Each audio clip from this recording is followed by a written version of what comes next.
Hello everybody, कक्षा 9 गणित में आपका स्वागत है। आज है 13वां दिन। आज हम प्रश्नावली 2.1 देखेंगे। डे 13। तो प्रश्न नंबर 1 कह रहा है आपका, निम्नलिखित व्यंजकों में कौन कौन एक चर में बहुपद है और कौन कौन नहीं, कारण के साथ अपने उत्तर दीजिए।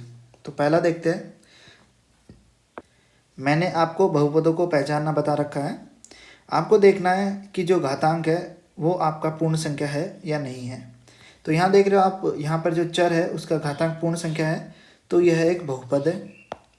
यहाँ पर देखा आपने, जो चर है उसका जो घातांक है वो क्या आपका एक पूर्ण संख्या, तो यह भी आपका क्या है, बहुपद है। यहाँ पर देखा आपने, यहाँ पर आपका क्या है, 3√2 रूट टी। जो रूट टी है इसे हम क्या लिखते हैं, इसे लिखते हैं टी की घात 1/2, ठीक है। और यहाँ पर आपका जो चर है उसकी घात क्या हो गई, परिमेय संख्या। हमें चाहिए थी पूर्ण संख्या, तो ये आपका बहुपद नहीं है, ठीक है।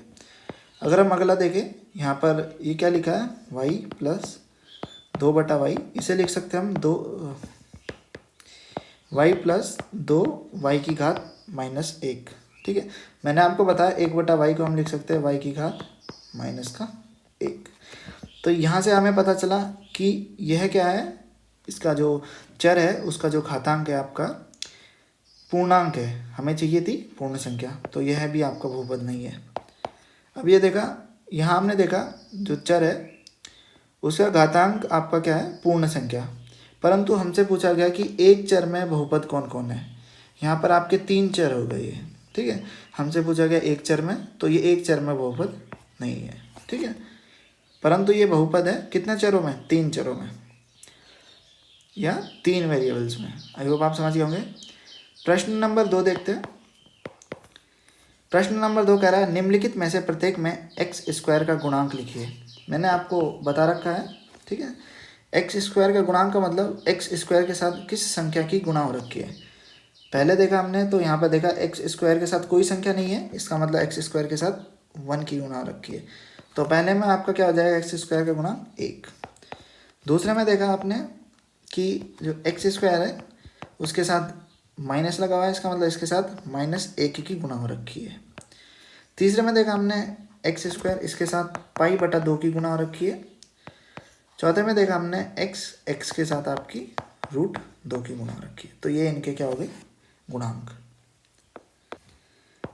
प्रश्न नंबर 3 कह रहा है, 35 घात के द्विपद और 100 घात के एक पदी का एक उदाहरण दीजिए, ठीक है। तो 35 घात का आपको द्विपद लिखना है, ठीक है। तो आप लिख सकते हो, किसी की भी घात 35 लगा दो और 2 पद होने चाहिए, तो आप ऐसे करके लिख सकते हो। अब 100 घात का एक पदी, तो आप लिख सकते हो x⁻100, या लिख सकते हो y⁻100, या लिख सकते हो z⁻100, ठीक है। तो ये आपका क्या हो जाएगा, उदाहरण। आप इधर भी यहाँ बना सकते हो y⁻35 प्लस में 25, ऐसे करके आप अपनी इच्छा अनुसार बना सकते हो 35 घात के द्विपद और 100 घात के एक पदी का उदाहरण। आई होप आप समझ होंगे। अब अगला देखते हैं। प्रश्न नंबर 4 कह रहा है आपसे, निम्नलिखित बहुपदों में प्रत्येक बहुपद की घात लिखिए, ठीक है। निम्नलिखित बहुपदों में से प्रत्येक बहुपद की घात लिखिए। तो मैंने आपको बहुपद की घात निकालना भी सिखा रखा है। मतलब जो आपका चर है उसकी जो अधिकतम घात है उसे बोलते हैं हम बहुपद की घात।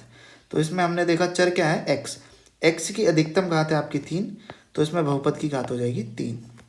यहाँ पे देखना आपने, चर है आपका t, इसकी अधिकतम घात है 1, तो बहुपद की घात भी 1 हो जाएगी। यहाँ पे देखा आपने, चर है y की अधिकतम घात है 2, तो यहाँ पर बहुपद की घात भी 2 हो जाएगी। यहाँ पे देखा आपने, चर नहीं है, ये आपका क्या है, अचर बहुपद, और अचर बहुपद की घात क्या होती है, 0, ठीक है। क्या होती है, 0। प्रश्न नंबर 5 कह रहा है, बताइए कि निम्नलिखित बहुपदों में कौन कौन बहुपद रैखिक, कौन कौन द्विघाती और कौन कौन त्रिघाती है, ठीक है। तो रैखिक बहुपद में आपको मैंने बताया था कि जो रैखिक बहुपद होती है उसमें बहुपद की घात 1 होती है, कहाँ पहुँच गए, और जो द्विघाती बहुपद होता है उसमें बहुपद की घात 2 होती है। बहुपद की घात का मतलब जो उसमें चर है उसकी घात 2 होगी, और त्रिघाती में जो चर है उसकी घात 3 होती है। तो हमने देखा पहला बहुपद, इसमें बहुपद की घात 2 है, मतलब जो चर है उसकी अधिकतम घात 2 है, तो ये आपका क्या हो गया, द्विघाती। तो मैं इसे क्यू लिख दे रहा हूँ, क्यू मतलब क्वाड्रेटिक, ठीक है। यहाँ पर आपने देखा बहुपद की अधिकतम घात 3 है, तो मैं इसे सी लिख देता हूँ, क्यूबिक, ठीक है, मतलब त्रिघाती। यहाँ आपने देखा बहुपद है, बहुपद में आपका जो चर है वो आपका y है और y की अधिकतम घात है 2, तो ये भी आपका द्विघाती हुआ। यहाँ पे ने देखा बहुपद में चर है आपका x और x की अधिकतम घात है 1 और 1 है अधिकतम नहीं, मतलब x की घात 1 ही है, ठीक है, अधिकतम क्योंकि बाकी x नहीं है ना इसमें। तो x की घात अगर 1 हुई तो यहाँ रैखिक हो जाएगा। यहाँ आपने देखा 3t का मतलब आपका जो ये एक पदी हो गया और इसमें आपकी जो चर है वो है t और t की घात क्या है 1, तो ये भी रेखिक हुआ, लीनियर बोलते हैं रैखिक को, ठीक है। और यहाँ देखा आपने आर स्क्वायर, यहाँ पे जो चर है उसकी घात थी 2, तो ये हो गया आपका द्विघाती, ठीक है। द्विघाती को क्वाड्रेटिक बोलते हैं, त्रिघाती को यहाँ देख रहे हो x की घात है 3, तो ये हो गया त्रिघाती और इसे बोलते हैं cubic. Cubic polynomial, quadratic polynomial और लीनियर पॉलिनोमियल, ठीक है। आई होप आप समझ गए होंगे। तो ये थी आपकी प्रश्नावली 2.1। अगर आपको तब भी कोई समस्या रह जाती है तो आप मुझसे टेलीग्राम पे पूछ लीजिएगा। वीडियो देखने का धन्यवाद। आई होप आपको समझ आई हो पूरी वीडियो। अगर मेरे द्वारा जल्दी में बोलने में कुछ गलती हो उसके लिए क्षमा चाहूँगा। मिलते हैं अगली वीडियो में। अगली वीडियो में हम क्या देखने वाले हैं, बहुपद के शून्यक।